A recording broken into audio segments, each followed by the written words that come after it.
Então, vamos lá, gente.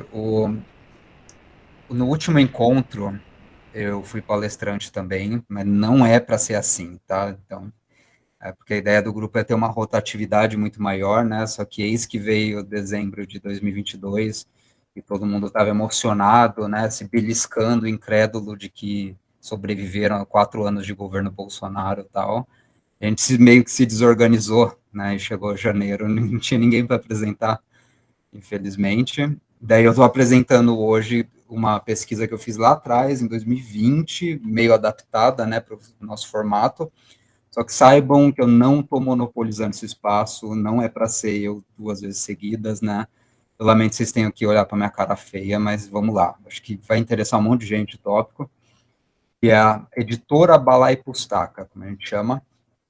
E pode parecer um recorte muito específico, né? Meio uma curiosidade cultural, falar de uma editora, de uma instituição, do que um tema de interesse amplo mesmo. Só que meu objetivo inicial é mostrar que não é o caso, porque a editora Balai Pustaka foi nas Índias Orientais Neerlandesas 3 coisas ao mesmo tempo. Ela foi, em primeiro lugar, uma casa editorial de revista e livro. Em segundo lugar, ela foi um órgão de governo meio equivalente ao Ministério da Cultura, só que para os povos colonizados. E, por fim, ela virou posteriormente, por motivos errados, como a gente vai ver, o nome do primeiro período literário moderno da Indonésia, né, cuja vigência se estende mais ou menos assim, comecinho dos anos 20 até o início da Guerra da Independência, que começa com o final da Segunda Guerra Mundial, né, então em 45. Então são esses 25 anos, assim, é abrangido pelo tal período Balai Pustaka, né. Então é tudo isso junto, funcionando a partir do mesmo escritório, né, então abordar essa instituição permite a gente entender, assim, primeiro, os aparatos ideológicos do colonialismo holandês no século XX, de forma super privilegiada, né? E eu vou tentar mostrar também como essa instituição funcionou e em que medida ela define a forma como os indonésios entendem a sua cultura letrada até hoje. Que contradições que esse projeto colonial gera, mesmo na Indonésia independente. E vamos começar então pela Balai Pustaka como um tipo de Ministério da Educação, né, que eu vou aqui para o slide 2. E o pré-requisito para você ter um investimento mínimo em cultura e educação numa colônia, naquela época, adveio de uma crise no sistema colonial global na passagem do século XX, né? Porque a Holanda ela estava competindo por mercados ultramarinos com o resto da Europa há muito tempo já, a gente sabe, né? A Holanda chegou a invadir o Brasil, só que nessa altura de 1901, essa camarada que está aí na tela, a rainha Wilhelmina von Orania-Nassau, se defronta com uma necessidade de promover umas reformas e racionalizar até suas empresas imperiais, né? Isso para competir com outros impérios à altura. Porque, como a gente viu no último encontro, a Inglaterra estava sendo disparada na frente da Batalha Imperial, ela tinha transformado Singapura e a Índia em negócios super rentáveis, usando um contingente mínimo de funcionários, né? Educando pequenas elites de nativos para acabar auxiliando a metrópole no processo de realocação de bens da Ásia para a Europa. Então, ela tinha se reerguido, antes de tudo, de uma perda muito importante, que foi a perda dos Estados Unidos, que era para ter quebrado ela, né? E ela fez isso em poucas décadas. Ao passo que você tem outros impérios que não souberam se atualizar, que estavam perdendo tudo o que tinham conquistado, e nessa época indo à falência. Porque até 1920, não muito longe da gente, um desses impérios, que é a Espanha, era virtualmente assim, um país rural, antiquado pra caramba, dependente, né, das vicissitudes do clima para ter uma receita boa no ano. Então, se tivesse colheita ruim, esquece, a Espanha ia cair numa crise financeira como ela vivia caindo, né? Isso, inclusive, prepara o terreno para o fascismo espanhol. E, na época, um outro império falido, que é Portugal, tinha um PIB que, caras, era tipo o equivalente a 40% da média da Europa. Né? E as taxas de analfabetismo português da época já chegou a 74% de analfabetos. Né? Difícil a gente imaginar, se Portugal há 100 anos nesse estágio. Então, o contra-exemplo de eficácia econômica para todo mundo que quisesse jogar esse jogo do imperialismo a sério mesmo, eram os países ibéricos. é o que a gente não vê na escola. Então, calhou, é claro, que esses dois países, Portugal e Espanha, foram pioneiros na exploração de territórios ultramarinhos. Eles pegaram uma fatia imensa do Novo Mundo para si, se aproveitaram do sistema bancário de investimento na Itália, né? O Banco de San Giorgio, em Gênova, e depois os bancos venezianos, quando ninguém sabia direito como esse sistema bancário funcionava. Só que, de um ponto de vista administrativo mesmo, os territórios portugueses e espanhóis sempre foram uma zona. Eles eram, assim, economicamente disfuncionais, eles eram extremamente violentos, e seus governos internos eram corruptos, assim, invariavelmente, e suas populações eram revoltosas. A história do Brasil, né, uma revolta atrás da outra, assim, do século XVII para frente. Então, não havia tido sequer uma tentativa, né, de captar a benevolência dos nativos, porque ainda rolava aquela ideia super medieval e cruzadistas dos ibéricos chegarem, devastarem toda a população humana no Novo Mundo, ou afastá-la para as margens, e encher aquelas terras de galego e fundar, tipo, uma Portugal 2.0 ou uma Nova Espanha. Né? Então, em suma, era um projeto extremamente burro. Os maus resultados eram vistos e eles foram sendo estancados no decorrer da nossa história com os paliativos, né, igualmente ineficazes. Então, pensem o episódio assim dos jesuítas. Mas um monte de gente presa a uma mentalidade medieval também, trazida para cá para lidar com a educação. E eles começam a ganhar influência política demais, e eis que a coroa portuguesa com o Marquês de Pombal decide chutar eles. Então, quem estava assistindo isso de longe, no caso a Holanda, gargalhava de Portugal. Né? Você sabia que o que Portugal estava fazendo é aquilo que você não deveria fazer caso você quisesse que suas colônias dessem certo. Né? E, por outro lado, caso você contasse com uma cooperação dos nativos, dessa autonomia para eles, devolvesse um pouco de grana que você estava roubando deles, né? Como a gente viu o caso de ser o caso de Singapura e Grã-Bretanha, você evitaria um monte de coisa ruim, tipo perdas humanas. Você não precisaria recorrer à escravidão, essa aberração humanitária também cheia de problemas, né? Você economizaria com aparato de segurança, a gente viu que é o caso de Singapura, e você se beneficiaria de contribuições dos nativos, tecnológicas inclusive, né? Então, cooperação virou o princípio dessa virada de século XX, que define muito a tônica das reformas imperiais implementadas pela nossa amiga aí da tela, a Wilhelmina. Isso principalmente a partir de 1901. E essa história, eu deixo aí um diagrama, mas ela começa, curiosamente, com literatura. O lançamento de um romance chamado Max Havelaar, de 1860, que é uma obra escrita em neerlandês mesmo, né, de um ex-funcionário imperial da Holanda, chamado Edward Douwes Dekker. Ele gostava de ser chamado de Multatuli, né, ele ficou famoso com esse nome. E esse livro dele conta assim as desventuras de um residente holandês na Índia, como se fosse um colono enviado, né? E o cara chega na maior boa vontade para cumprir uma função administrativa, mas ele começa a perceber assim que tem algo de muito errado rolando lá, porque os outros residentes tipo da região que ele está, eles recorrem à escravidão, existe um monte de assassinato extrajudicial de nativos por causa de briga pessoal besta, sabe? Mesmo os nobres nativos javaneses mesmo, que mantinham certo status ainda, eram responsáveis por vários crimes, eles roubavam a colheita dos lavradores, e, em suma, tudo que estava sendo feito lá impedia aos territórios colonizados prosperarem. É o objetivo número um de uma colônia, né? Fazer uma população de agricultores passar fome e necessidade numa terra super fértil. Então, esse camarada começa a exigir resposta dos superiores dele. Ele denuncia crime dos seus comparsas, começa a notar que ninguém, seja do alto escalão, seja do baixo escalão, estava minimamente interessado de resolver as coisas, né? E também estava minimamente interessado de solidarizar com o sofrimento do povo e tornar aquela máquina imperial efetiva, né? Acabar com corrupção, assim, fazer funcionar aquela coisa. Então, no final das contas, ele põe tudo a perder, briga com gente que não deve, e como a gente espera, assim, ele acaba sendo chutado do seu cargo e é deportado de volta para a Holanda. E acabou a narrativa. Né?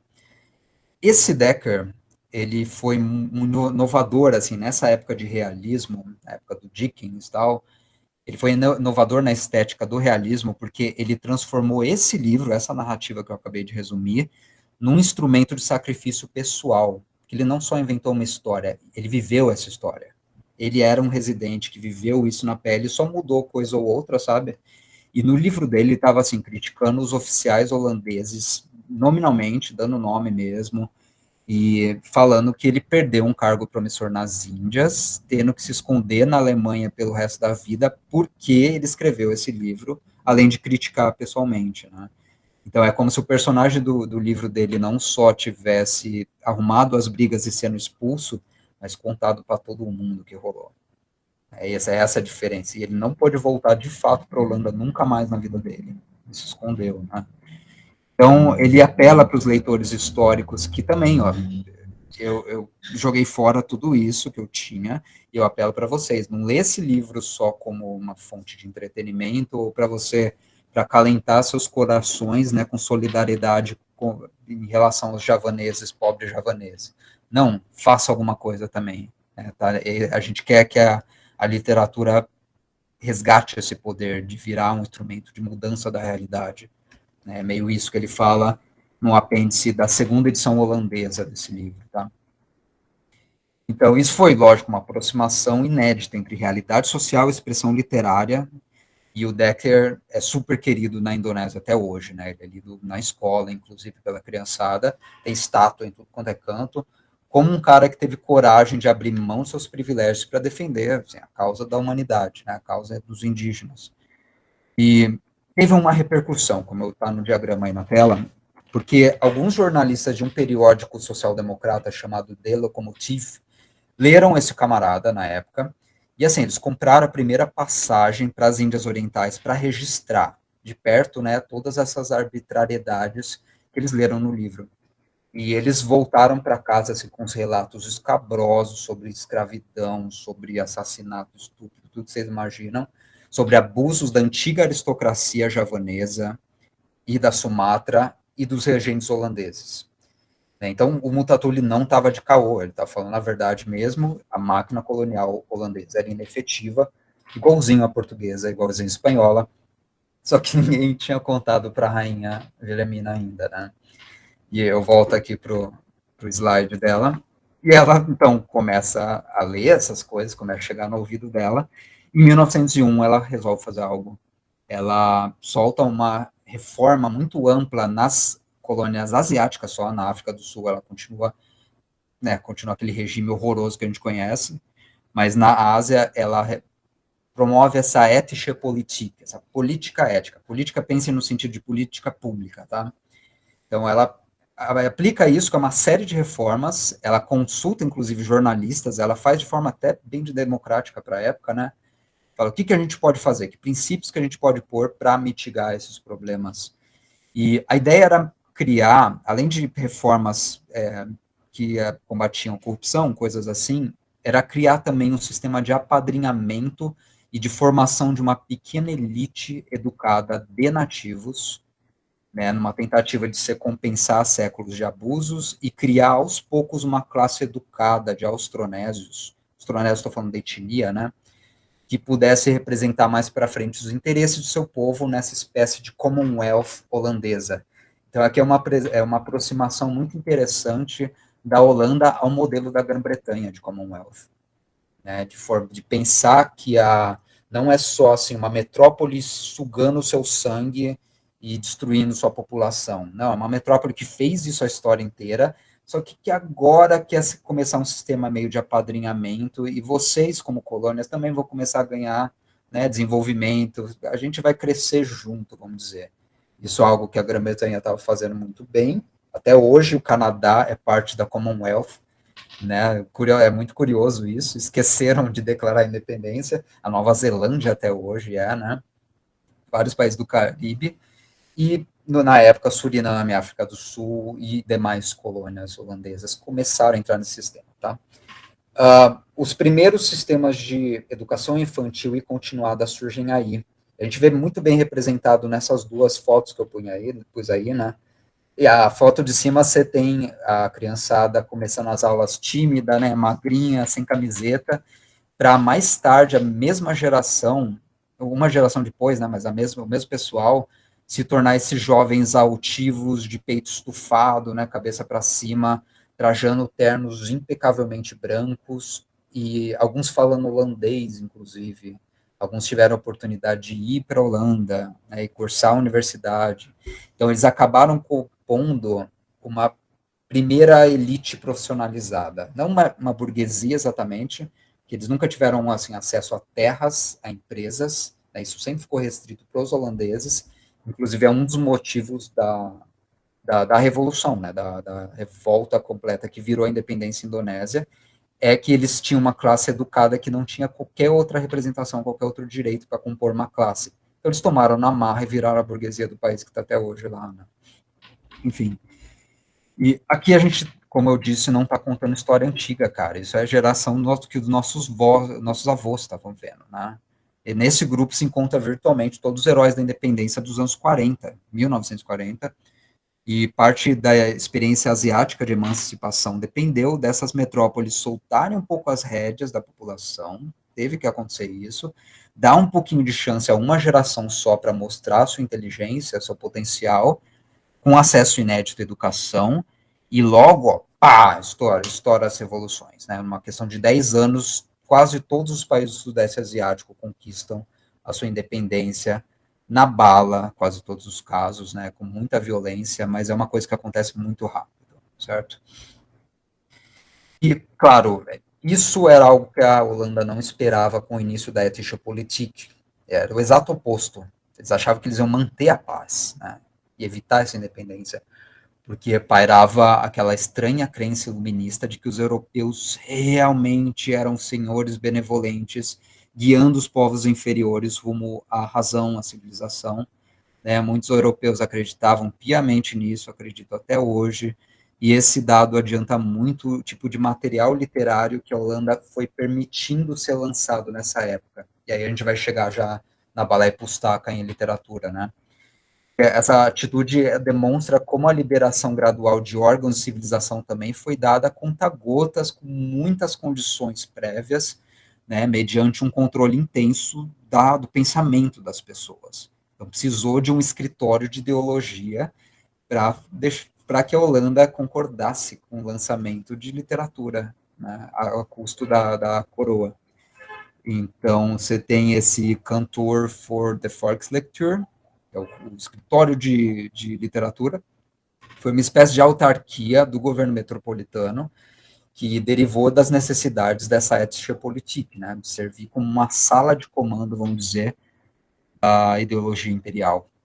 Então, foi por esse escritório que eles passavam todas as revistas publicadas nas Índias. Eu estou falando aqui de revista, assim, revista para mulheres, né? Na época tinha surgido a Cosmopolitan na França, sabe, essas revistas que virou, sei lá, Nova, Cláudia, né? Que segue o mesmo padrão.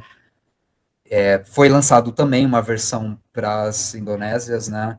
Até revista, assim, de engenheiros, qualquer coisa que você imaginasse passava pelo crivo da censura.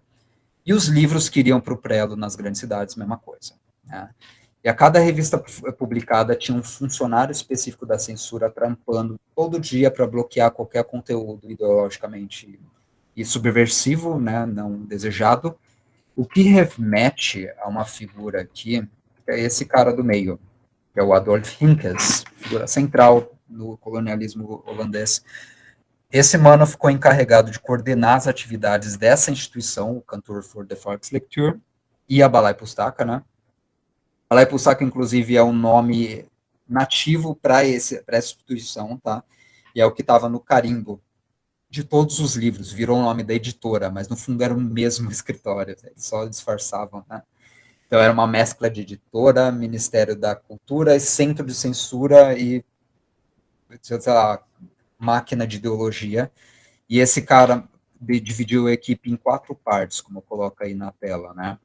Então você tinha, como é de se esperar numa empresa, um departamento de tesouraria, de finanças, e que era tão importante quanto o departamento de censura e de marketing, que conta no ponto 3 do gráfico, né? Tinha um setor de bibliotecas que eu acho muito interessante, que ele chamava de Taman Pustaka, que é Jardim de Literatura, e se refere a um projeto que levou muita grana, assim, ele foi caro, em que a Holanda imprimia um monte de livro e revista e criava bibliotecas volantes, assim, que é de cidade em cidade. Pensa assim, parando nessas cidades rurais, no mercadinho, sabe, que todo mundo vai fazer feira, e tinha lá e o pessoal distribuía coisas, às vezes vendia por preços, assim, né, bem baixos, assim, preço de custo, e os nativos gostavam da ideia, né, e ganhavam seus primeiros livros com isso, né. E houve um curioso investimento, então, de livros europeus também, traduzidos para o malaio e para o javanês nessa época. Essa parte eu adoro, porque eles pegavam, assim, obras do Alexandre Dumas, esses romances de aventura, né, de literatura europeia, e as aventuras de Sherlock Holmes eram um dos lançamentos preferidos, né. Só que eram umas traduções, assim, que hoje em dia seria considerado bem livres, bem nas coxas mesmo, onde a trama do livro era adaptada para cenários conhecidos. Então, o Sherlock Holmes, em vez de procurar um assassino dentro de um trem londrino, né, nas brumas da Londres daquela época, ele fazia isso nas florestas da Sumatra. Era totalmente adaptado, totalmente editado os livros. Só que quando era a vez de um nativo escrever seu livro, vixe, aí o departamento de censura pegava pesado, né? Se ele não tinha essa liberdade de colocar o Sherlock Holmes na Sumatra, o rigor era assim uma coisa assustadora. E a gente tem, eu menciono já o primeiro livro aqui, que é Siti Nurbaya, um fulano chamado Marah Rusli. Isso foi lançado em 1922, né? Quando estava começando o nosso modernismo aqui, curiosamente. E eu estou considerando esse livro porque ele é exemplar de uma das vertentes desse material que começou a se sair, que é a cultura do associacionismo, a gente chama. E eu vou entender aqui associacionismo como essa nova dinâmica de relação entre nativos educados, geralmente, e colonizadores, que foi inaugurada pela época da Ethische Politik. Essa ideia de que cabia a uma elite minúscula de nativos educados se associar produtivamente à metrópole europeia, de forma obediente, aproveitar os máximos, né, das regalias que porventura tivesse, se ocidentalizar, de preferência se cristianizar, e devolver todo esse conhecimento, né, todo esse arcabouço cultural de volta para o povo, ensinar para os seus filhos, para os seus vizinhos, né, e também fazer isso via atuações profissionais, se tornar uma classe de profissionais liberais. E o protagonista desse romance é tipo o associacionista de carteirinha, né? Ele chama Sansur Bara. Ele é um jovem que é tão ocidentalizado, que eu cito aqui o livro, poderia ser confundido com um holandês em seu caminho da escola para casa. Eu fecho citação. Então, assim, é explícito, é coisa descarada, né? Eles querem criar uma imagem de um javanês adequado como um javanês, que até parece um holandês, né? Quase tá virando gente, é meio isso o papo. E esse cara se apaixona por uma outra nativa, que é a Nurbaya, e os dois decidem, né, construir uma vida para si, assim, vão decidir que vão casar. E esse Sansurbara, sendo esse membro da pequena elite com acesso à educação, entra num dilema, né? Porque ele pode desposar a moça, casar com ela de boa, ou ele pode esperar alguns anos e acabar seus estudos na cidade grande, voltar como um profissional, né? Mais treinado, assim, ganhar mais grana, inclusive, e tal. E ele decide pelo segundo caminho. Então tem uma cena de separação dolorosa, mas vira uma história de amor, assim, que acaba transformando os dois numa espécie de Romeu e Julieta, né? Porque os pais dessa Norbaia estão afundados em dívida. E eles encontram a chance de liquidar essas dívidas seguindo uma coisa que era um dispositivo social habitual na Sumatra por muito tempo. Que é assim, você deve muita coisa para um cara, você dá sua filha em casamento para ele. Meio isso. E isso anula a dívida. Então, esse credor que vai receber a Nurbaya, que já está prometida para o nosso herói, né? Vamos pensar os desenvolvimentos possíveis aí. Esse cara é descrito como um velho escroto, sujo, abusivo, que ninguém gosta, né? Ele chama Datuk Merengui. E dá para a gente imaginar o desfecho do romance, né? É bem bobinho, assim, esse romance específico. Todo mundo acaba morto, a Nurbaya é assassinada pelo marido idoso, que é um cara mais escroto com ela, e o Sansurbara e o velho se esfaqueiam no final, um esfaqueia o outro, os dois morrem abraçados, sangrando em cima do outro e tal. Então, você tem, assim, pensando no lado ideológico, você tem, claro, marcas de ocidentalização sendo defendidas aqui pelo Sansurbara, E você tem, assim, a defesa do individualismo, de dispositivos jurídicos modernos para resolver o problema do endividamento contra esses métodos tradicionais. Você tem a ideia do casamento por opção, né, que para nativos não era assim tão comum, a ideia do amor romântico, uma ideia muito europeia ainda, e do poder da mulher decidir sobre seu próprio destino, né, não ser casada pelo pai. Então, todos esses valores, beleza, são que a gente reconhece como valores liberais, né, modernos, que estão aí, tem esse fator de inovação, só que o romance ele acaba se vertendo numa representação simbólica das Índias orientais que se custavam a modernizar, porque ela ainda estava muito presa a essas tradições antiquadas, né? E mostrava outras facetas das Índias, representado por esses dois jovens ocidentalizados e brilhantes que queriam viver suas vidas de boa, né, gozar de liberdades recém-adquiridas, mas tem a porcaria da tradição para estragar tudo. Né? Tem uma barreira para um casal como esse gozar de suas vidas plenas, e a culpa é do obscurantismo de certos nativos e do Islã e várias coisas. Né? E o romance se verte praticamente numa propaganda pró-Ocidente, assim, bem descarada, e é por isso que a Balai Pustaka o lançou, e ele meio que inaugurou o catálogo dela, né? Ele é o segundo livro. Ele conta como o comecinho desse modernismo literário indonésio que está se formando, né? E só que a gente tem uns contrapontos, e esse eu vou ressaltar, é o romance chamado Salah Asuhan, que foi lançado pela Balai Pustaka também pelo Abdur Muiz, depois virou um grande escritor. Isso é de 1928. E Salah Asuhan significa má criação. E curiosamente ele retrata uma crise dessa ideia do associacionismo pouco tempo depois, né? Sugerindo o processo de ocidentalização de um cara específico, nativo, a partir de uma perspectiva que é tão negativa que, à primeira vista, assim, a gente se assusta que esse livro saiu pela Balai Pustaka. Né? Porque esse protagonista é um cara chamado Hanafi, ele é o cara que recebeu a má criação, que consiste em ter vivido demais junto dos holandeses. Ele foi demais para a escola de holandês, isso acabou contribuindo para isolar ele da família, da comunidade nativa e de sua fé islâmica. Aqui o Abdur Muiz escrevendo como um muçulmano, né, roxo, assim.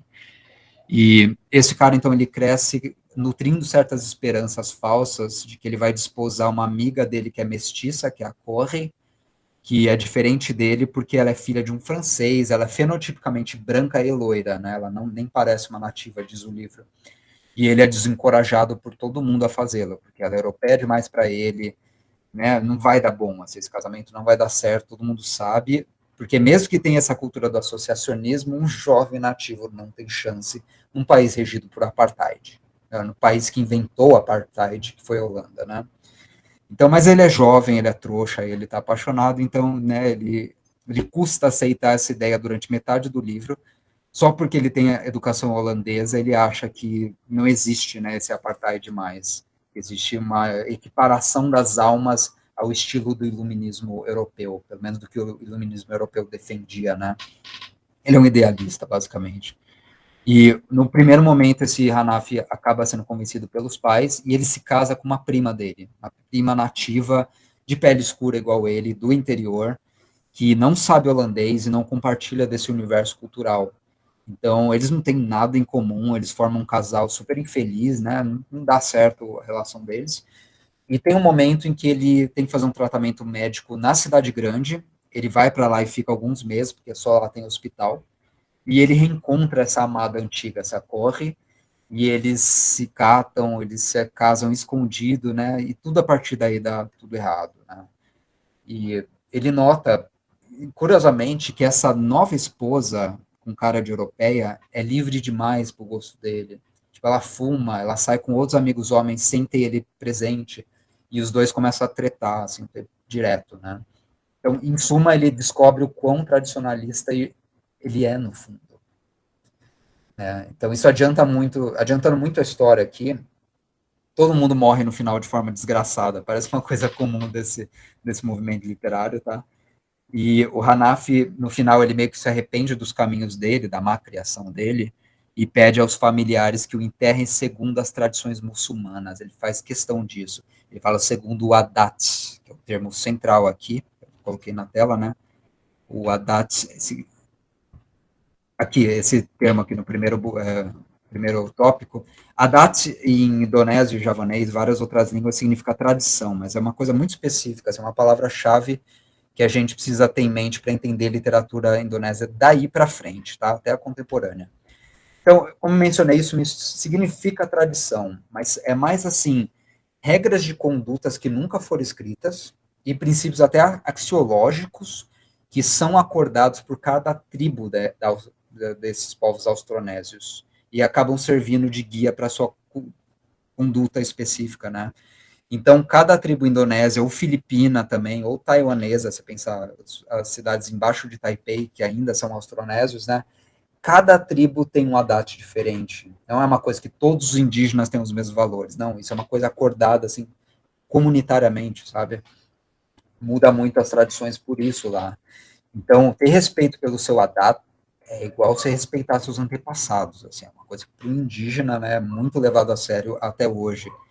Isso virou um tema privilegiado para essa literatura associacionista, justamente porque, se a gente pensar o que a Holanda está querendo fazer aqui, seu aparato ideológico, é sugerir uma literatura que se impõe em frente a valores indígenas, né, para essa geração alfabetizada e educada que está escrevendo essa literatura e que está lendo essa literatura. Então, a proposta holandesa, grosso modo, como a gente vê no romance City Nurbaya, é contra o Haddad. Ela tenta suplantar a identidade indígena e passar essa ideologia de que existe uma identidade cosmopolita, iluminista, europeia. Não é uma coisa local e específica dos países europeus dessa época. Não, isso é o novo universalismo. É o que a ideologia faz. Transformar em natureza, né, o que não é a natureza, o que é cultural, o que né, que deriva da luta de classes e das forças sociais. É o que a Holanda está fazendo aqui. E essa, beleza, é a ideia de reforma da Rainha Wilhelmina, independentemente de você tem boas ou más intenções, foi o que aconteceu, né? E o Abdur Muiz é uma figura muito interessante, porque ele está escrevendo um romance jogando esse jogo, falando de cooperação intercultural como tema primordial do romance dele, né? Soltando, inclusive, um título que tudo indica, ele está colocando nativo que não sabe se adaptar com uma pessoa que está errada, mas ele faz um retrato impiedoso dessa realidade, né? Ele mostra a realidade de um nativo educado nesse contexto como trágica. A tragédia espera um jovem indígena educado tendo que enfrentar esses dilemas daí para frente, né? E os produtos da Balai Pustaka acabam sendo tão interessantes por isso, embora alguns não tenham tanto valor literário assim, outros têm muito. Tá? Esse romance, inclusive, é muito bem escrito, porque eles mostram várias facetas de como os nativos, de fato, receberam os preceitos da Ethisch Politik. Tá? Então, eles não tinham papas na língua. No fim, depois de muita censura, o que passou foi um retrato de que aquele mundo colonial é caótico, ele é violento, ele é injusto, e a maioria dos autores locais não vão se esforçar para fingir que não é isso, né? E a equipe de censura entrou aí a roda. Então, só avançando um pouco aqui, a gente tem o texto que eu sugeri para a gente ler, que é o artigo da Doris Yedamski, é uma professora alemã que se deu ao trabalho assim, de ir para os arquivos da cidade de Haia, e estudar um monte de coisa assim sobre esses planos coloniais da Balai Pustaka, né? E ela descobriu várias coisas inéditas assim, em 1992, é mó recente, coisa que ninguém sabia, né? E uma coisa que ela deu uma ênfase grande foi na quantidade de propaganda que você tinha nas revistas e nos livros dessa editora. Aqui a gente está falando, como mencionei, de revista de fofoca, revista para mulheres adultas e casadas, ou revista de agricultura, tudo que você imaginar. Então, no meio desse material, ela viu sendo usado assim, um uso exageradíssimo de propaganda comparativamente com revistas europeias. Então, claro, propaganda vendendo bugiganga, você tem, né? Pensar em revistas da editora Abril, assim, você tem mais conteúdo de propaganda do que conteúdo real. Só que tinha também, misturado a isso, incentivo a atitudes. Sabe, tem uma propaganda de pomada numa página, a outra é uma propaganda para você acordar cedo e não ser preguiçoso, igual todos os índios são. Assim, descarado o negócio. Então, seriam assim, atitudes que os holandeses queriam ver refletidos no comportamento de leitores das Índias, né? E como resultado da pesquisa, eu cito aqui, ela fala, a Adamski fala que o Comitê do Cantor for the Volkslecture e a editora Balai Pustaka exerceram um papel importante de transmitir conceitos ocidentais de cognição, isso é, delineando e estabelecendo valores, modelos comportamentais e novas gamas de funções sociais. Certo? Na página 23 do artigo que eu passei para vocês. Então, ele foi basicamente um departamento de lavagem cerebral, de certa forma, né, de ensinar as pessoas a agirem como ocidentais. E isso se dá de uma forma estranhamente paternalista, porque você tem esses anúncios recomendando que os nativos comprassem um relógio, como eu falei, e acordassem cedo para trampar. Outros, como esse que está na tela, que eu acho muito engraçado, desencorajavam que os maridos deixassem que suas mulheres se metessem em política. Né? E o título e o subtítulo desse, da Surga de Dalam Ruma, significa assim, ó, paraíso no lar, interrogação, sobre a questão das mulheres com a política. E o texto, assim, descasca mulheres que querem se meter em política, nesse assunto supostamente tão masculino, né? Porque elas invariavelmente perderiam a reverência perante o homem da casa e logo estariam dando vassourada nele, como mostra o sketch, né? Isso consta numa revista chamada Pandi Pustaka, edição de abril de 1932, na página 516. Né? E eu ressalto isso, ó, página 516 numa revista. Era uns catatal, assim, desse tamanho. Dá para a gente ter uma noção de configuração física, né, desse material. E tudo era misturado nele. Tanto as formas de propaganda, propaganda de pomada e uma dessa, antifeminista, e notícias da região, e previsão do tempo, e artigo de opinião ensinando modos ocidentais. Daí tinha literatura no meio, tinha poesia, tinha uma piadinha e tinha uma oração islâmica. Tudo junto, né, uma zona, assim. E edições muito volumosas que era para os nativos lerem vários dias em conjunto, inclusive, né, para a criançada, para os analfabetos e tal. E no meio disso, como eu disse, propaganda ideológica, que era o verdadeiro objetivo desses lançamentos. Era bancado, assim, gente para escrever poesia ou oração islâmica para que eles tivessem acesso à propaganda ideológica, curiosamente. Né? E esse traço vazou para a literatura da Balai Pustaka, porque começou a ser, esses livros começaram a ser editados. E os editores começaram a inserir cenas que os autores não queriam que estivesse lá. Então, voltando mesmo no livro do Abdul Muiz, tem um caso muito interessante. Você tem uma cena que é muito forçada, que lembra esses comerciais de TV, sabe? Roteiro de comercial. Então, o jovem Hanaf, né, o protagonista, está no quarto dele com puta dor de cabeça, ele está refletindo sobre os dilemas da vida e ele precisa achar uma solução para o problema e para a dor de cabeça. E do nada alguém bate na porta, né? Então atende e tem um amigo dele que é um médico holandês e ele tem às mãos um frasco de aspirinas, remédio novo na época, né? E ele enche um copo d'água, tira uma pastilha dentro do copo, estende o copo e fala: toma uma aspirina, Han, assim, de forma muito patética, toma uma cloroquina, né? E tipo, é muito tosco, sabe? E a Doris Yedamski foi pesquisando isso e viu que o Muiz nunca escreveu aquilo. Aquilo foi incluído, né? E para o livro dele sair, tá dando para ouvir? Deu um chiado forte aqui no meu microfone. Eu acho que a tua voz agora ficou com eco. Tá com eco? E agora? Tá de boa? Voltou ao normal. Beleza. Então, o livro do Muiz, como eu disse, foi editado para soar mais cooperacionista.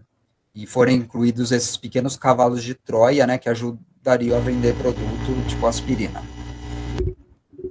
E também passar conhecimentos básicos, né, de comportamento, como mencionei. Eu vou adiantar aqui que o meu tempo está ruim. Então, estava em jogo oferecer entretenimento cultural, mas antes de tudo, dar lição de moral e familiarizar esse público leitor com um pacote de valores civilizatórios, né, e referenciais epistemológicos da Europa. Quando isso vira um problema, cacete, tá um lixo esse microfone, cara, mas acho que agora deu. Quando isso vira um problema, porque assim, passou isso, a gente sabe que uma geração depois rolou a independência indonésia, teve a guerra de independência por 4 anos que a Holanda não queria soltar o país de forma alguma, depois de ter sido invadido pelos nazistas, eles foram lá e fizeram a mesma coisa, doido, né, pensar isso, mas abaixa a poeira um pouco, e quando você pega um livro de literatura e vê essas coisas de escolas literárias, você tem isso que eu coloquei na tela. a periodização da literatura deles é bem diferente, né? Você tem aqui, ó, Sastralama, do lado direito, que é a literatura antiga, né? Ponto B seria a literatura de transição, e o ponto C é literatura moderna. Primeira coisa que eu coloquei a setinha aí, geração Bala e Pustaka. Geração Bala e Pustaka representando toda uma época, justamente a época que vem exatamente antes da independência, que várias ideias de independência e de nacionalidade estão surgindo, né? Todos os movimentos políticos de massa estão surgindo, ganhando força, ganhando seus periódicos e sua literatura, e os caras, o que eles ensinam na escola? Os livros da Bala e Pustaka. Então, notem quão problemático é isso. Então, a primeira coisa é um problema que eu vejo no Brasil muito claramente, né? Porque na educação brasileira, vamos se lembrar da escola aí, é veiculada essa ideia de que a história da literatura se divide em escolas literárias, né? Esses blocões hegelianos que funcionam como modas ou espíritos do tempo de cada geração. Então, passa uma ideia meio trouxa, assim, de que o pessoal brasileiro enjoou da religiosidade do barroco. Daí veio o arcadismo magicamente, todo mundo se muda para os interiores das Minas Gerais e começa a cantar poema bucólico, né, almejando uma vida simples ao lado da amada. Daí depois muda para o romantismo, né, e vem uns caras tipo Álvares de Azevedo, e todo mundo frequenta cemitério e canta a depressão da sua vida nas brumas de São Paulo, né. É uma ideia de história cultural que é muito patética, né, ela é risível. E ninguém que estuda literatura a nível universitário leva isso a sério, tá? Saibam disso. Não é o que a gente faz em curso de letras, mas é interessante que isso fica na educação básica, né? E é um modelo interpretativo, assim, do historismo romântico, né, do século XIX, muito inadequado, aliás, porque ele imagina movimentos do pensamento europeu, antes de tudo, como algo que necessariamente vai ser espelhado para o resto do mundo. É como se fosse por osmose. Então, toda a colônia vai ter que ter seu romantismo, porque teve em Portugal, vai ter que ter aqui. Teve realismo em Portugal, tem que ter aqui. Então, ele ignora a geografia das manifestações literárias e que, sei lá, o ultrarromantismo só rolou em uma cidade do Brasil. Tinha um baiano no meio, que é o Junqueira Freire. O resto era tudo de São Paulo, na época que São Paulo era minúscula.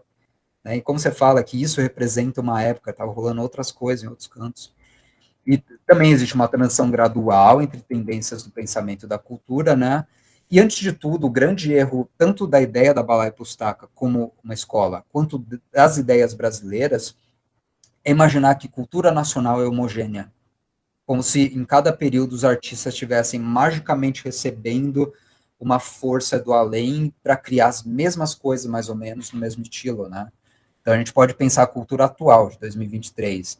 Existe alguma homogeneidade na cultura brasileira, na música, na literatura? Né? Em algum momento existiu?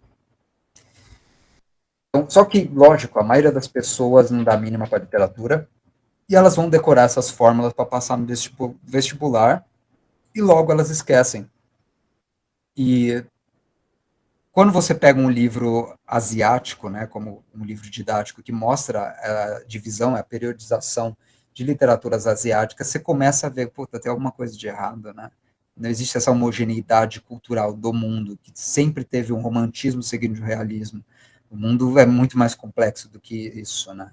E o modelo europeu, ele não vingou tanto dessa forma que passam para a gente aqui no Brasil, né? Então, eu vou só adiantar um pouco, tá? E, e falar da Bala Pustaka, como essa ideia de que ela representa uma época fica. Você tem um orientalista chamado Andries Teun. Andries Teun é o holandês, que morou nas Índias Orientais e viu a transição, né, para a Indonésia, e ele é muito levado a sério. Ele tem o primeiro livro que chama História Moderna da Literatura Indonésia, né, um título que se dá certa autoridade, e ele descreve assim, o comecinho do livro e o começo da literatura indonésia com a Bala Pustaka. Fala, a literatura moderna indonésia nasceu por volta de 1920, a Bala Pustaka. Esse foi o período moderno porque os indonésios começaram aí a expressar sentimentos e ideias basicamente distintos daqueles predominantes nas sociedades indígenas tradicionais. Ou seja, os indonésios estariam se revoltando contra o Adat, né? Então, não existia a Indonésia como país na época, todo mundo falava outras línguas, né, o malaio, e javanês, e sundanês, por aí vai, só que, de alguma forma, um sentimento de unidade começou a se articular no meio desses intelectuais ligados ao governo colonial, e o Andres Theon começa a soltar um monte de argumentos assim, que a gente conhece. Ele fala de despertar nacional, ele fala do florescimento da identidade coletiva, e usa um monte de metáfora vegetal, assim, que a gente sabe, é parte do modo antiquado de pensar a dinâmica histórica, né? E que também tenta forçar uma homogeneidade para ele. Só que qual que é o resultado disso? Ele diz que quando esses autores iniciais amadurecem, adquirem coragem suficiente para se impor perante os colonizadores e desenvolver sua nacionalidade indonésia, daí o país estaria pronto para ser independente, via cultura. Olha o idealismo nisso, né?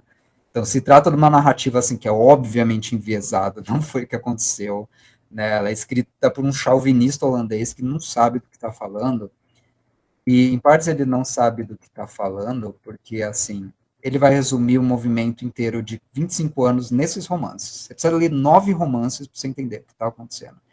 Isso ignora um material que está tendo que ser redescoberto hoje. Então, a revista do Partido Comunista Indonésio, a PI, lançou literatura para cacete. Boa parte foi perdida, né? Mas está sendo resgatada aos poucos e traduzida, por alguns casos da Austrália, inclusive, e as comunidades chinesas estão resgatando material que eles lançavam na época, ou em línguas locais chinesas, né, mandarim Hakka, ou mesmo em malaio, e eles estão resgatando isso e soltando aos poucos, para tentar mostrar que não, gente, nosso modernismo não começou com a Balai Pustaka, é como a Holanda quis que começou. E pensem assim, é igual pensar que você tem que explicar o realismo brasileiro, só que você não pode falar de gente que foi muito revoltada na época. Você não pode falar de Lima Barreto, saca? Machado de Assis, porque eles eram negros, eles criticavam demais o governo imperial. Então, vamos eliminar isso, vamos pegar só o que se adaptaram. É isso que acontece na Indonésia até hoje. Então, a gente vê a importância aí do pensamento, antes de tudo, do pensamento pós-colonial, né, que repensa essas questões, assim, não é porque acaba a colonização que os resquícios dela somem, isso fica numa transferência institucional, fica nos livros que continuam a ser lidos e não são, né, criticados devidamente, e fica na falta de distribuição física de material mesmo. Né? Às vezes é esse o problema, e é triste, assim, saber que muita, mas muita coisa se perdeu naquele país, né. As tentativas, eu vou já me adiantando para o final, tá? Mas as tentativas, assim, de resgatar isso começa com esse cara que começou tanta coisa, né, na literatura indonésia, que é o Pramudia Anantatur. Ele lançou esse livro chamado Tempo do Lu, que é uma antologia de literatura pré-indonésia, pré-independência, e ele meio que coloca só coisa lançada na época da Balai Pustaka, que não estava incluso lá. Né, provocativamente ele faz, e ele redescobre outras coisas legais, inclusive a gente pode falar sobre, se vocês tiverem interesse.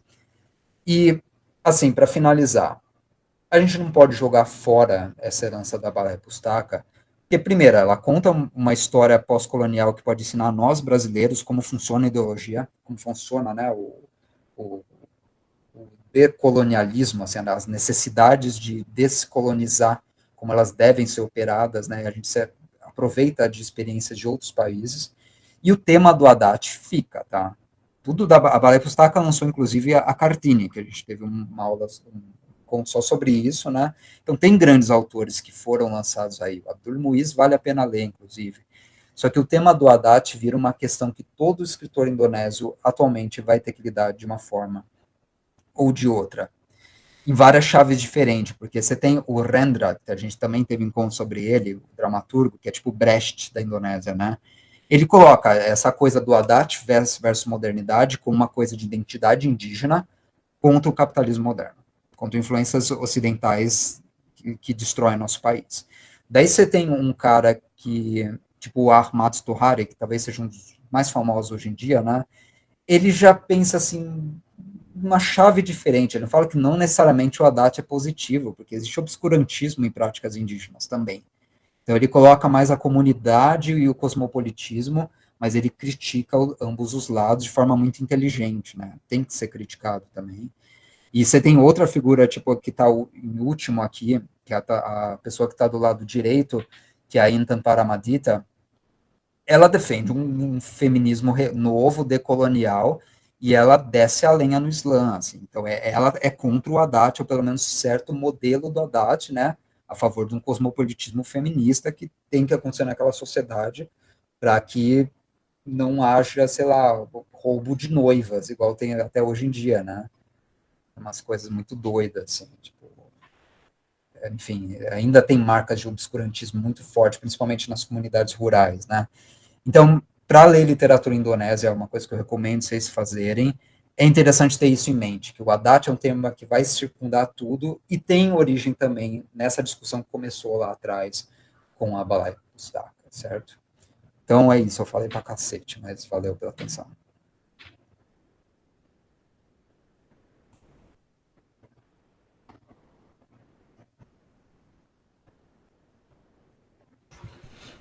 Valeu aí, Felipe, muito bom. Obrigado.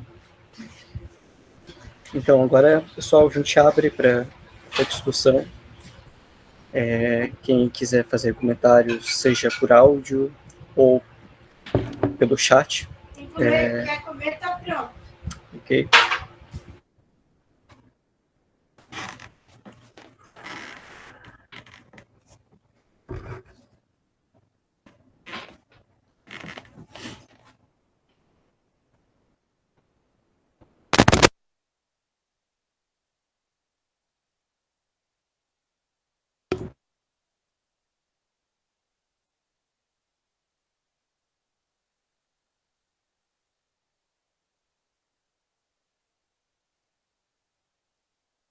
Não sejam tímidos, senhores. Bom, eu vou começar. A primeira coisa que eu ia comentar sobre o Sítio Nurbaia, que é muito interessante também, mais um exemplo, né, sobre essa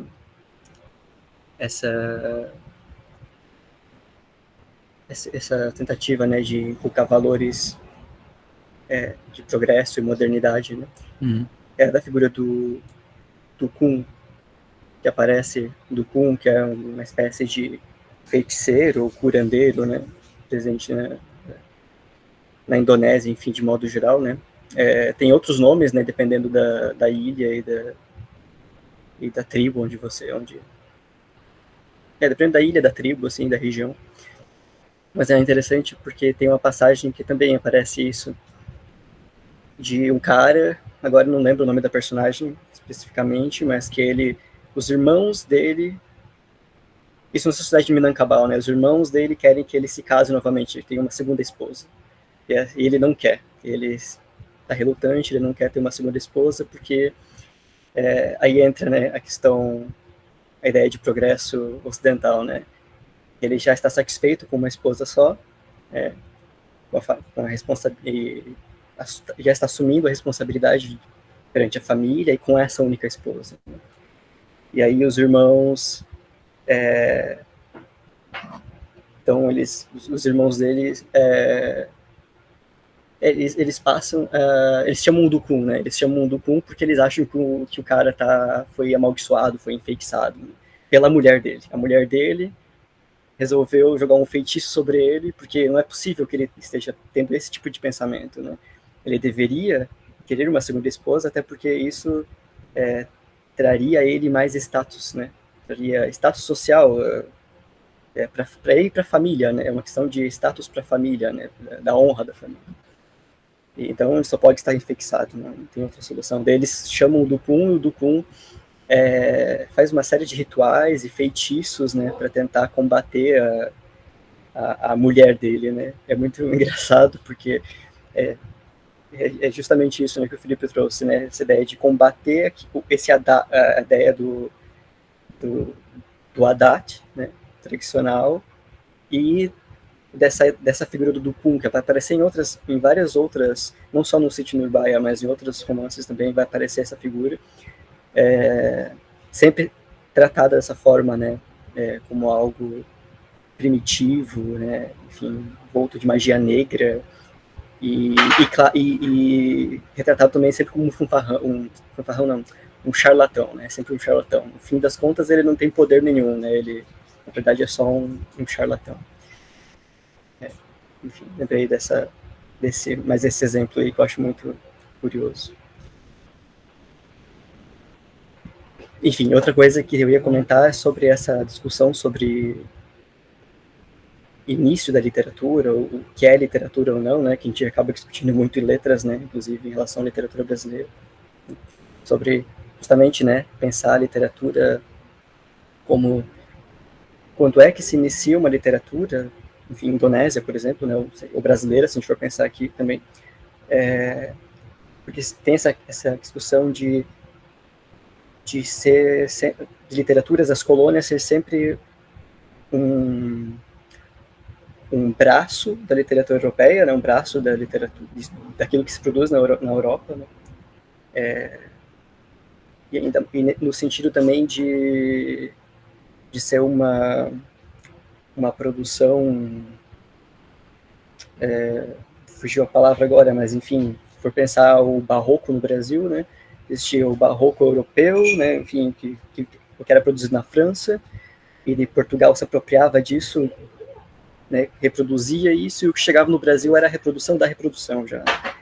Então, pensar também, acho que dá para pensar a literatura indonésia nesse sentido, né, quando a gente olha para essa historiografia, né, e que vai dizer, inclusive, que literatura indonésia só existe literatura indonésia a partir do Balai Pustaka, né, que antes de, né, como o próprio texto da Doris vai trazer, né, o do Felipe também traz, na verdade. É o do Felipe que traz, na verdade, isso, né, sobre essa discussão, né, do início da literatura ou não.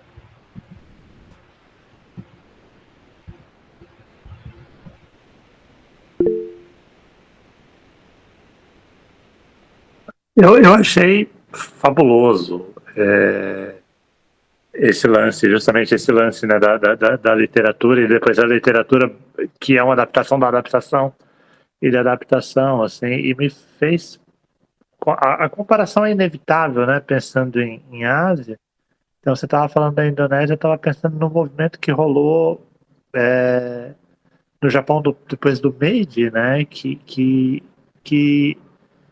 era, de certa forma, semelhante, mas muito diferente também, ao mesmo tempo, assim, porque tinha uma resistência, né, tinha muitos escritores que eram resistentes à ocidentalização, né, que não chegou... Tem gente que fala de um colonialismo, né, do Japão, quando o Perry chegou lá e mandou abrir tudo, mas eu acho que não dá para encaixar no conceito de colonialismo que aconteceu com a Indonésia, por exemplo, ou com o Brasil, ou com os países que se tornaram efetivamente colônia. Mas, no começo do século XX, o Japão foi forçado a abrir, e o governo queria, né, absorver o Ocidente, queria absorver aqueles 300 anos de cultura que, entre aspas, tinham sido perdidos.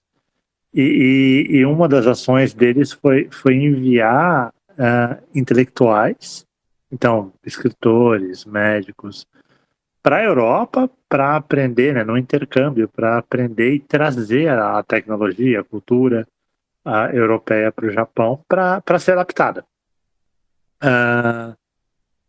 E eu estava pensando no Morioka, que foi uma dessas pessoas, né, que ele foi e tal, e aí depois ele volta. E um dos livros dele, ele se apaixona por ele foi para a Alemanha e ele se apaixona por uma alemã.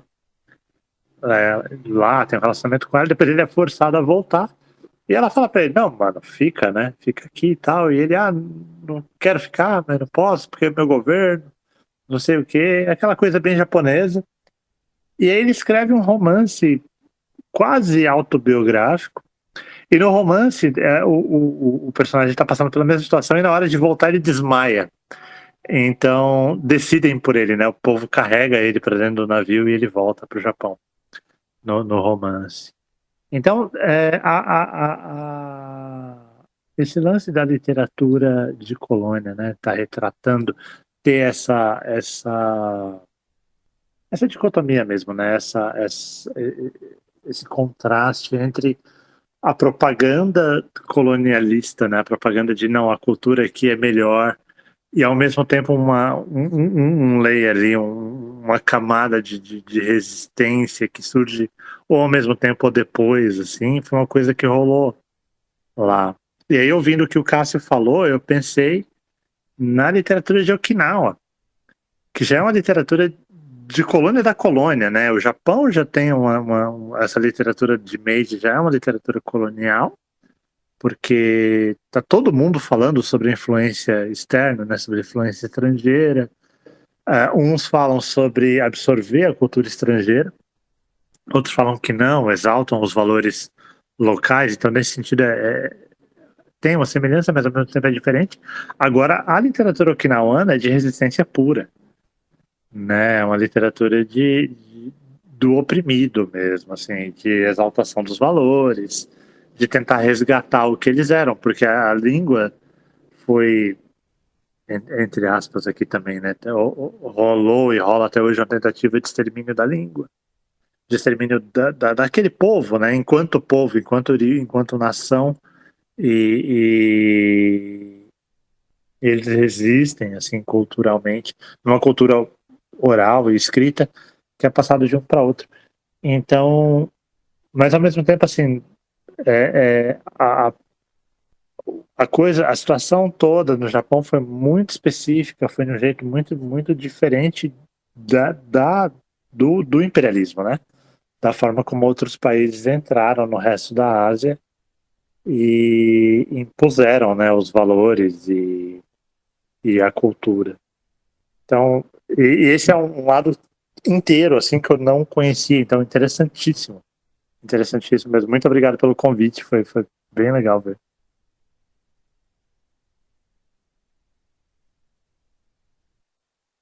Você tá mudo, então não tô ouvindo nada. Não, o de Okinawa que você mencionou, que é o povo Ainu, né, que é um povo indígena com uma língua que não é o japonês, e eles sofreram, tipo, um imperialismo interno, é isso, né?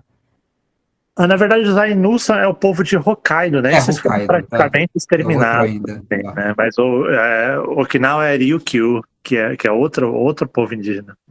Outra colonização interna, então, né? Sim, sim. Então, o problema, assim, você mencionou, beleza, tem um momento que os japoneses quiseram se ocidentalizar, né? Enfim, os brasileiros fizeram isso, né, na época do branqueamento, isso vazou para a cultura, né? O que é o modernismo brasileiro, se não uma tentativa de ser cosplay de vanguardista europeu, né? Tem várias coisas grotescas, assim, e várias coisas interessantes, mas interessante também, o que vai ser ensinado? Esse lado europeu.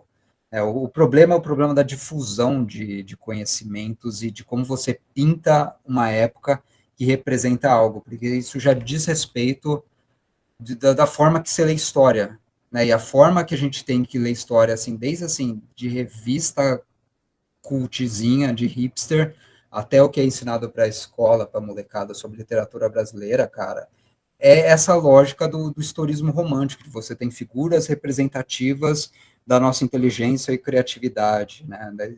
E acaba por isso, a representação dessas grandes figuras, grandes homens, grandes mulheres, ela elimina a necessidade de você fazer uma história social da literatura, por exemplo.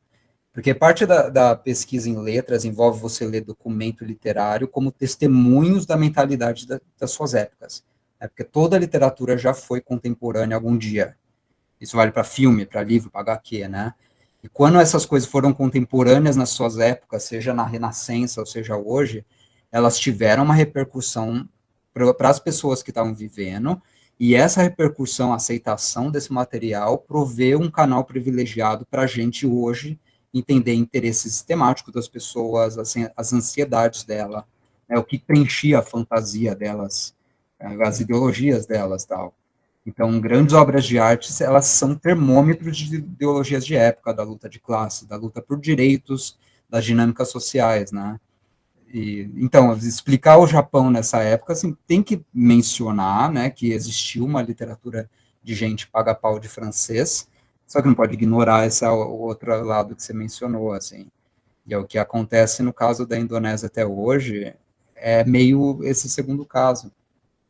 Que assim, você está bem no momento de articulação de dependência, de desenvolvimento da esquerda deles. Daí você fala, ó, esses 9 livros aí, ó, tudo que é por acaso pró-Holanda, representa essa época, tá? Quando você faz isso, você está tirando com a cara de alguém que estuda letras, né?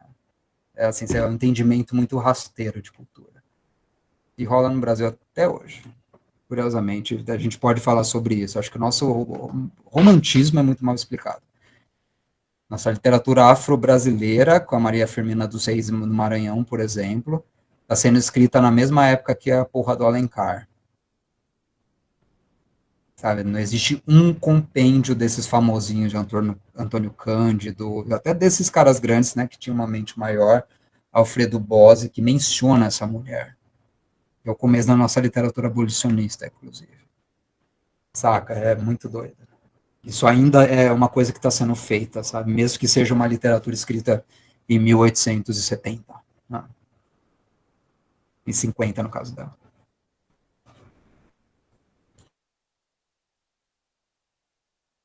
O Cássio escreveu aqui no chat, posso ler? Então, o Cássio disse, uma parada que me gerou uma dúvida, não saquei como a Balai Pustaka contribuiu para o processo de libertação indonésia, nesse sentido de representar o espírito do tempo do período pré-libertação. Não contribuiu exatamente, assim, lançou a Kartini, lançou vozes, né, tipo, de autonomia, ou pelo menos que mostravam uma sede pela autonomia, mas boa parte dos escritores que participaram da Balai Pustaka fugiram da guerra. É o caso do Miharja, né, do Artiyat Miharja, que é um bom escritor, escreveu Ateis. Eles não foram os caras que pegaram em armas, tá? Foram os outros que estavam fazendo outra literatura. E é por isso, a gente não sabe direito o que esses outros tinham para expressar. E a Kartini, que foi talvez a voz mais, né, retumbante, já tinha morrido faz tempo.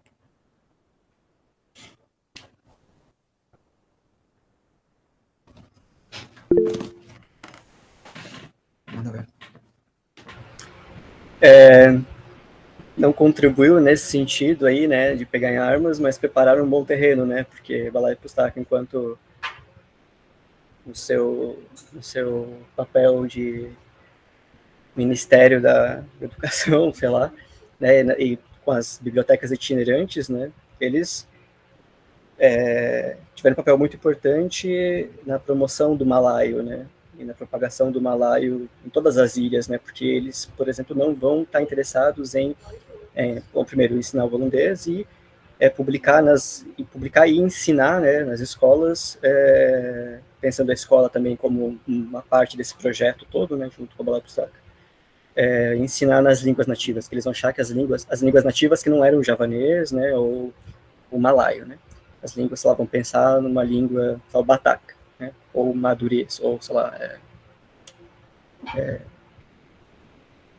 enfim, línguas da Indonésia Oriental, né?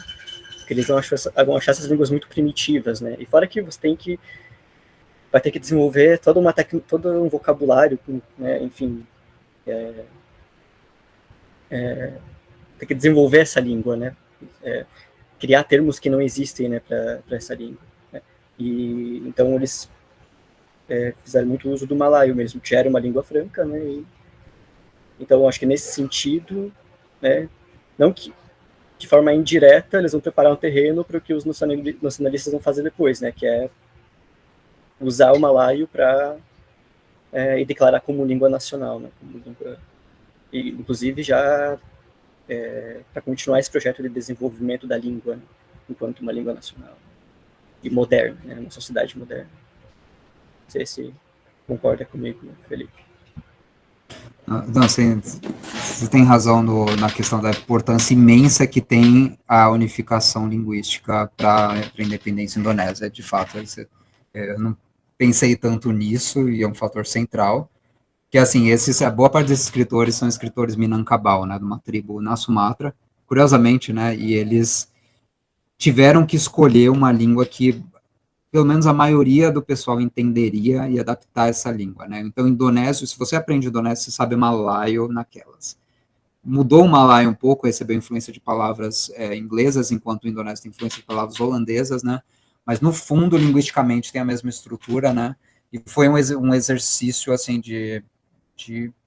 é uma necessidade de você criar uma língua franca para um país que tem 742 línguas, que é aquele, né?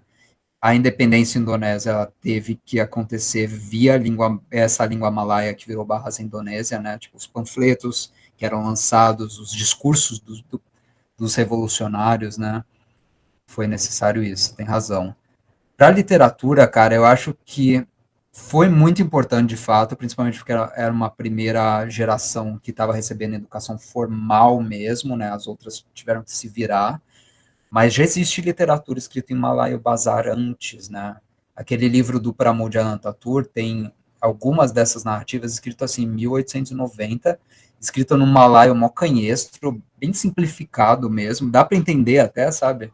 Mas é bem assim, a grafia toda incoerente, sem uma constância, é muito interessante. Mas era uma literatura lançada principalmente em jornais da época, principalmente cidades portuárias. Então você tem os famosos contos de Niai, né, que você conhece bem, que eram, as Niais eram tipo concubinas, né, que os holandeses pegavam para si, e começou um monte de gente escrever histórias de crime dessas Niais apunhalando ou arrancando o pinto dos caras, sabe? Uma história assim escabrosa, extremamente violenta, que entraria meio na literatura detetivesca, talvez, mas um pouco mais violenta, e virou um gênero que o pessoal adorava ler. Era tipo o terror daquela época. Isso já estava sendo escrito, né, nessa língua franca e informação. Então, assim, eles tiveram um terreno preparado para si, para escolher justamente o malaio adaptado e transformar em língua indonésia, mas eles fizeram isso por 25 anos muito bem, de fato. E os grêmios islâmicos também tiveram um papel importantíssimo, né? Budil toma para frente que os Sarekat Islam, que eram grupos de estudo islâmico mesmo, literatura islâmica, que produziam muito material também de literatura religiosa nessa língua e faziam questão de usar essa língua. Não só o árabe corânico, né, para ler o texto sagrado, mas eles também foram importantes. Eles viraram grupos que lutaram a guerra da independência, né, junto com os comunistas, junto com os social-democratas, junto com um monte de gente. E junto com parte dessa burguesia que foi beneficiada pela ética política, a gente não pode ignorar, né. Acho que a ética política foi importantíssima para a independência, a Balai Pustaka foi um lado superestrutural, vamos dizer. Não dá para assumir ele como uma causa para alguma coisa, sabe? Sei lá. Manda ver.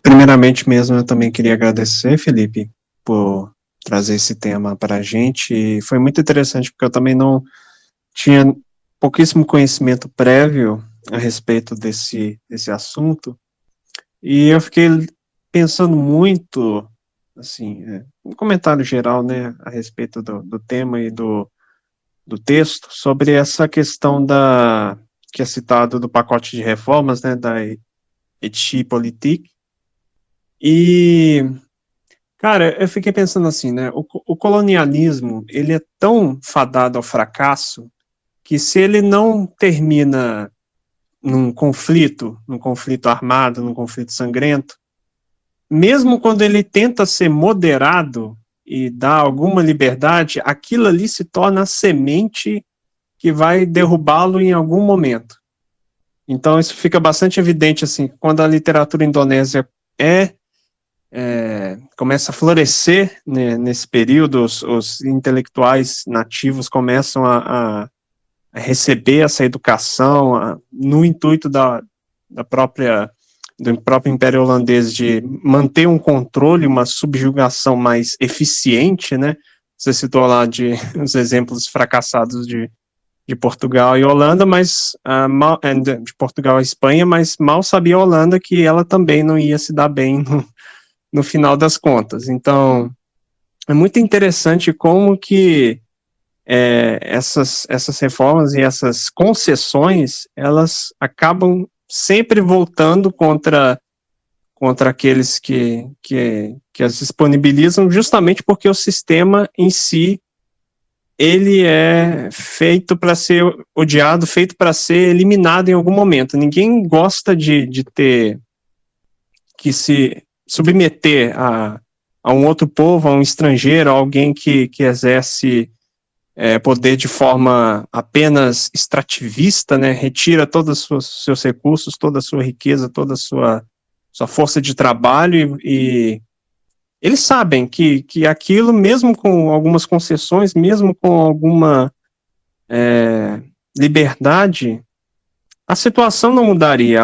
O Império Holandês ia continuar explorando do mesmo jeito, que ele não tinha o menor interesse em transformar as suas colônias em uma nova nação, em uma um novo país semelhante a eles, né? Então, eu achei muito interessante, fiquei pensando nisso e lembrando de outros exemplos, né? Até das próprias colônias que mais tarde criariam colônias, também acabaram caindo no mesmo erro, né? Existe um esquecimento muito grande de que esse sistema é sempre fadado ao fracasso, não importa a forma como se coloca, né? O que a gente tem aqui de resquício hoje em dia é apenas daqueles países fantoches, né? Que usam a rainha, o rei da Inglaterra apenas como enfeite. Então, não existe mais, de fato, um colonialismo real. Então, só um ponto que me chamou bastante atenção no texto e eu gostei muito de pensar e refletir sobre o assunto. Pô, cara, perfeito o que você falou. O Sartre escreveu o prefácio para o Condenados da Terra do Frantz Fanon, no momento da vida dele, no melhor momento da vida dele. E ele tem a seguinte frase, ó: se o colonialismo é um sistema, uma empresa racional, um produto histórico da expansão industrial, logo não há sentido em afirmar que há colonos bons ou ruins, como querem os próprios colonizadores. Basta simplesmente admitir-se há colonos. Né? A colonização só pode ser uma merda. Enfim, é a exploração do homem pelo homem, só pode dar errado. Né? Mas bem pontuado. Eu acho que, assim, existe um nível de benevolência na Rainha Wilhelmina. Eu acho que ela era gente fina, no fundo, mas o que ela fez na África na mesma época, assim, é asqueroso, sabe? Tipo, o regime de apartheid africano continuou. Isso mostra que uma das bases da colonização, mesmo no século XX, mesmo com os vários avanços, né, com o fim da escravidão, que teve que acontecer para o capitalismo prosperar em certo momento de crise dele, mesmo nesses momentos, assim, a base do colonialismo é o racismo. É pelo menos, assim, uma narrativa de avanço civilizatório de certas etnias, né? Então, o que aconteceu muito doido, assim, na Holanda nessa época foi, assim, ok, nós subjugamos os asiáticos por um monte de tempo, mas agora a gente reconhece que eles não são animais. Só que os negros, eles não fizeram isso. Então fica subentendido que eles continuam achando que os negros vão precisar chegar no seu momento também, enquanto os asiáticos, depois de 300 anos de colonização, chegaram. É inegavelmente racista o que eles estão fazendo, mas com esse floreio ideológico, né, da política ética. Política colonial e ética na mesma frase, né? Assim, muito doido. Estados Unidos, mesma coisa com a invasão das Filipinas de Guam na época, né? Igualzinho.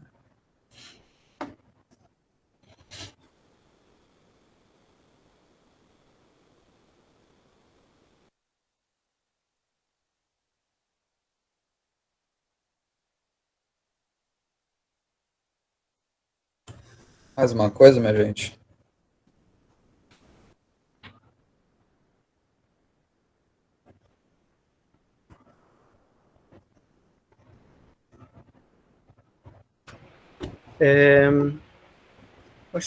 Acredito que, da minha parte, acho que não.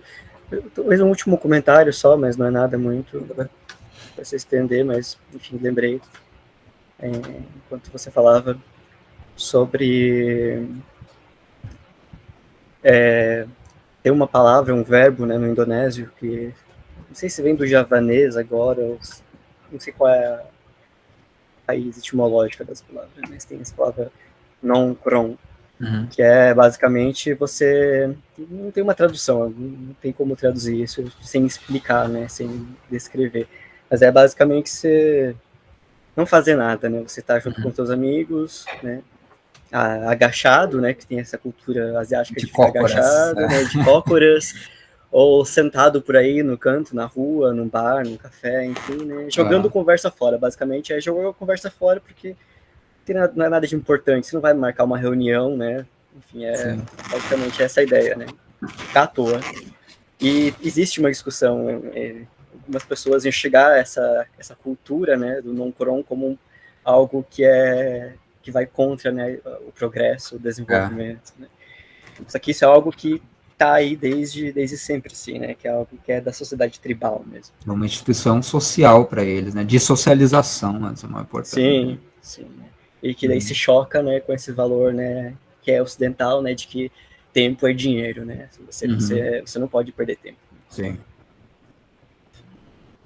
Só esse comentário. Não, isso é mais importante. Pensar até o desenvolvimento deles, né? Tipo, a Holanda querendo suprimir o Haddad e entrando junto com esses conceitos que estão grudados na língua deles. O que aconteceu da experiência deles, que eu acho assim exemplar, que foi o que não aconteceu no Brasil, foi que eles falaram não nesse momento. Eles mantiveram, e até hoje a Haddad é fortíssimo lá, sendo uma sociedade que está conseguindo se secularizar também, ou ter um Islã, né, muito sui generis, não é o Islã do Oriente Médio e tal, e eles provam que é possível uma modernidade indígena, assim, isso é muito doido, cara. E o Haddad, né, o Minangkabau, até hoje os Minangkabaus dessa tribo, os jovens, os homens, têm que sair de casa fazer uma peregrinação para viver, achar alguma coisa na vida e voltar. Ainda é uma sociedade matrilinear, é uma coisa, você não pensa no mundo islâmico. E por aí vai, né? Enfim, parte da riqueza deles vem desse fato que eles não deixaram esse culturicídio acontecer. Assim, é foda.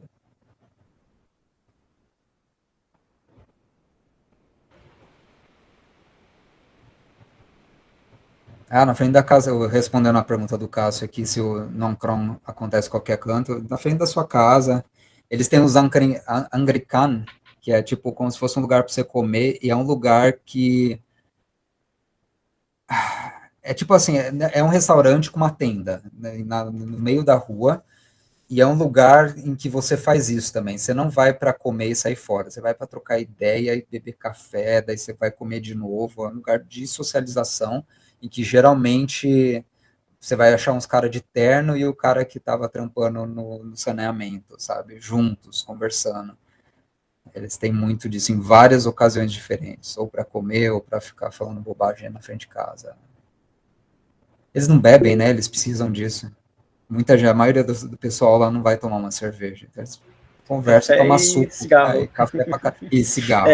Isso. Igual umas chaminé, eles fumam, uma Tretec o dia inteiro.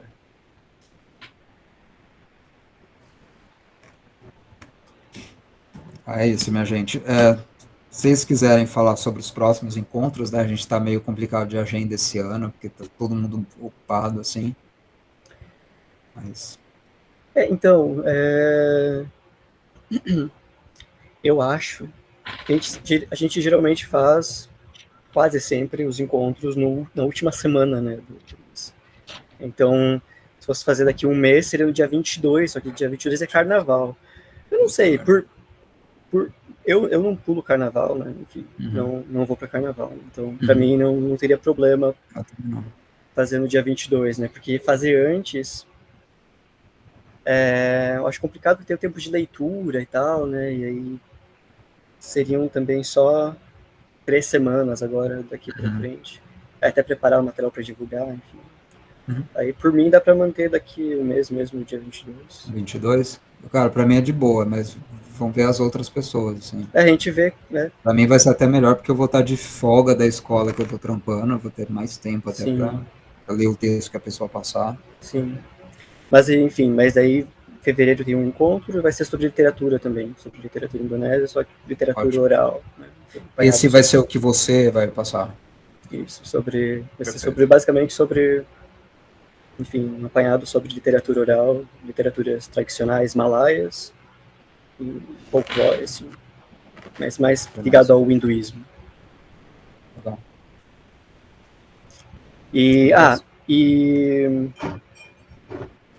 E aí, em março, nós estamos com a agenda livre também. Então, caso alguém tenha algum tema, algum interesse em apresentar algum trabalho aqui, muito bem-vindo. Em março ainda estamos... Maio também, junho. Estamos disponíveis aí para receber. Se vocês tiverem ideia, se for bem para frente, não tem problema, né? O Miguel falou que estava desenvolvendo algo. Isso. O Enoch, eu não lembro se ele estava. O Ivan, que acabou de chegar, enfim, o Cássio também, eu já falei da última vez, né? Você está bem-vindo a apresentar algo.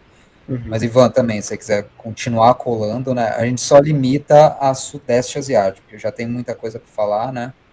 Mas pode ser algo em relação ao Japão, que é a sua área de estudo, e Sudeste Asiático. O Enoch estuda a China, principalmente, né? Ele apresentou uma coisa sobre China e Camboja, então cabe nas pautas, sabe? Legal, legal. Eu gostei bastante do encontro. Eu vou ver se eu continuo aparecendo. Legal. Beleza, tá certo. Gente. Muito obrigado aí, Felipe. Valeu, gente. Obrigado a vocês, cara. Até mais. Valeu. Obrigado, pessoal. Até a próxima. Valeu. Tchau, gente. Muito obrigado.